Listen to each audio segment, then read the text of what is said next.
ಕೆಲವೇ ವರ್ಷದ ಅವಧಿಯಲ್ಲಿ ಹಾಳಾದ ಶಾಲಾ ಕಟ್ಟಡ.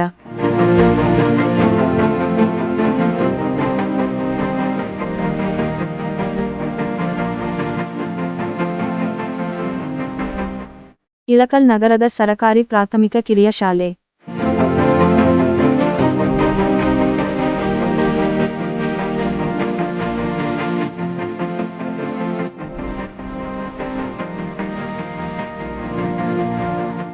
ಬಾಗಲಕೋಟೆ ಜಿಲ್ಲಾ ಪಂಚಾಯತ್ ಹಾಗೂ ಸಾರ್ವಜನಿಕ ಶಿಕ್ಷಣ ಇಲಾಖೆ ನಿರ್ಮಿಸಿದ ಕಟ್ಟಡ.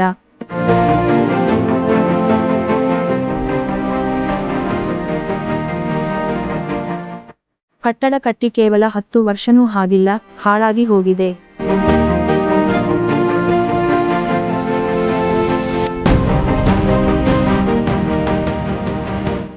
ಕೆಇಬಿ ಕಚೇರಿ ಹತ್ತಿರದ ಕಿರಿಯ ಪ್ರಾಥಮಿಕ ಶಾಲಾ ಕಟ್ಟಡವನ್ನು 2012-13 ರ ಅವಧಿಯಲ್ಲಿ ನಿರ್ಮಿಸಲಾಗಿತ್ತು.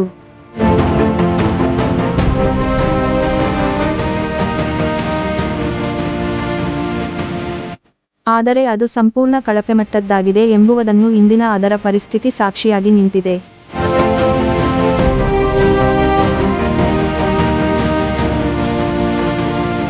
ಸದ್ಯ ಆ ಶಾಲೆಯಲ್ಲಿ 40 ವಿದ್ಯಾರ್ಥಿಗಳು ಓದುತ್ತಿದ್ದು ಅದನ್ನು ಬೇರೆ ಶಾಲೆಯ ಜೊತೆಗೆ ಹೊಂದಿಸಬೇಕು ಎಂಬ ಉದ್ದೇಶವನ್ನು ಶಿಕ್ಷಣ ಇಲಾಖೆ ಹೊಂದಿದೆ ಎಂದು ತಿಳಿದು ಬಂದಿದೆ.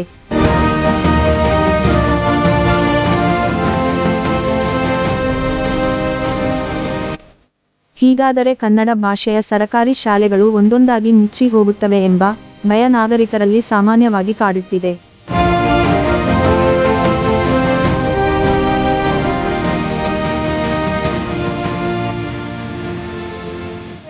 ಸಂಬಂಧಪಟ್ಟವರು ಕೂಡಲೇ ಇದರತ್ತ ಗಮನಹರಿಸಬೇಕಾದ ಅವಶ್ಯಕತೆ ಇದೆ.